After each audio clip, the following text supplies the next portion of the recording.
Bora lá, pessoal. Bom dia, boa tarde ou boa noite.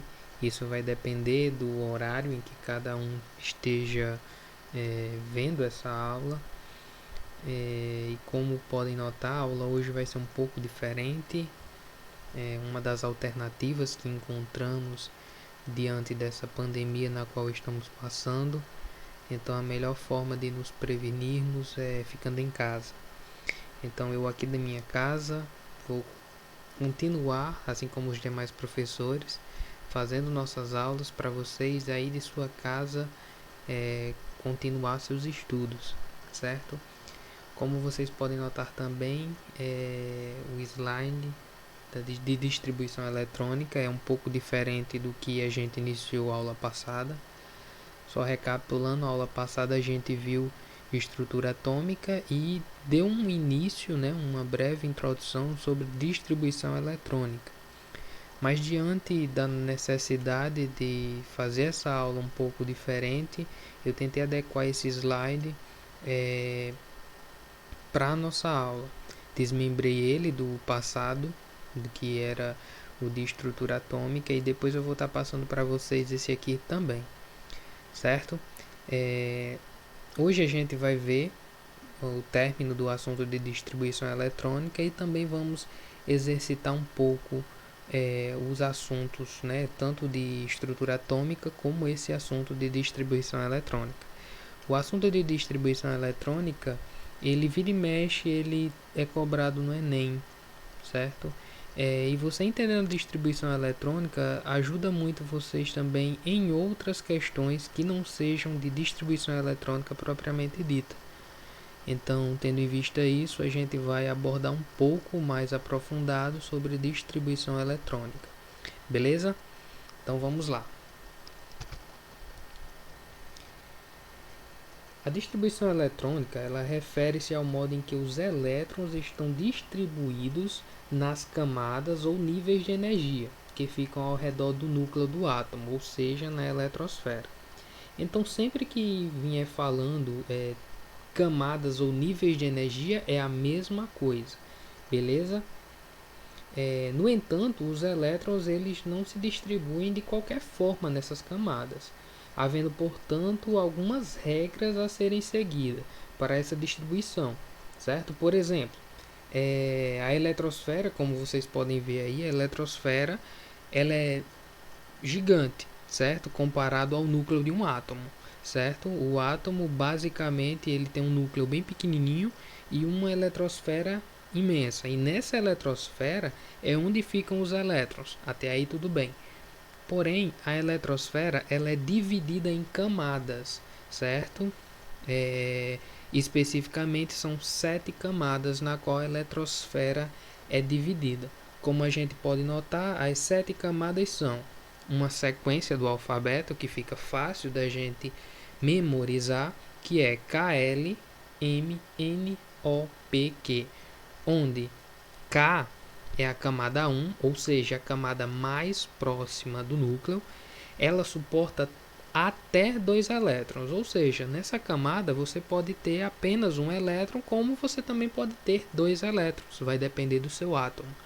Mas nessa camada você nunca vai ver essa camada suportando ou comportando 3 elétrons, por exemplo, certo? A camada 2, a L, é a segunda camada mais próxima do núcleo. Então, como vocês vão notando, a camada de K a Q ela vai sendo numerada conforme o seu distanciamento do núcleo, certo?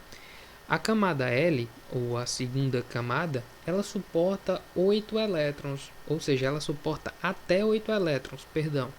Ou seja, você pode ter nessa camada 1, 2, 3, 4, 5, 6, 7 e até 8 elétrons. 9, professor? Não, não pode, certo? Ela tem uma capacidade máxima de elétrons que podem ser suportados, beleza? A camada M, que é a terceira camada, ela suporta até 18 elétrons. A N, que é a quarta camada, suporta até 32. A O, que é a quinta camada, suporta até 32 também. A P suporta até 18 elétrons, que é a sexta camada, e a sétima camada, que é a Q, suporta até 8 elétrons, beleza? Aí você pode falar assim, professor, a camada K ela é menor que a L, então por isso que a camada K suporta menos elétrons que a L. Perfeito. Da mesmo raciocínio você pode levar em comparação a camada L e M. A camada L suporta 8, a M suporta 18. Por quê? Porque a camada M, se vocês forem olhar a circunferência, ela é maior do que a camada L.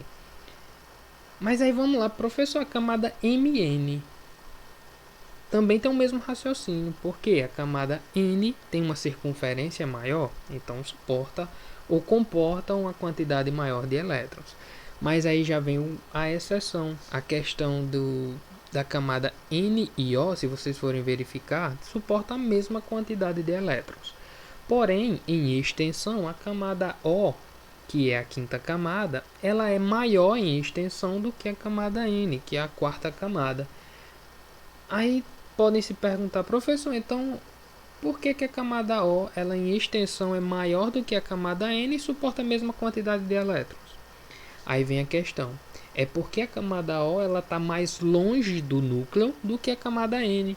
Então a atração dos elétrons que está da camada O para a camada Q, a interação ou a atração desses elétrons para o núcleo é bem mais fraco se comparado aos elétrons que estão da camada N até a camada K, certo? Então, por mais que a camada O, P, Q em extensão seja maior do que as outras, elas têm uma interação, os elétrons que estão situados nela têm uma interação ou têm uma atração bem menor. Então, por isso que a capacidade de comportar elétrons nessas camadas, elas vão diminuindo até um certo ponto, certo?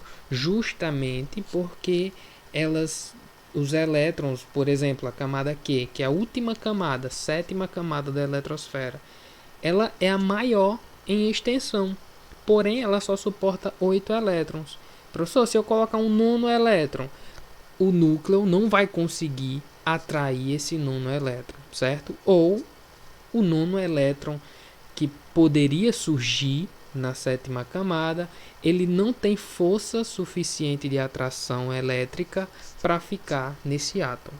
Então, por isso que a camada K, por exemplo, por mais que seja em uma extensão maior, ela suporta menos elétrons do que uma camada P, por exemplo.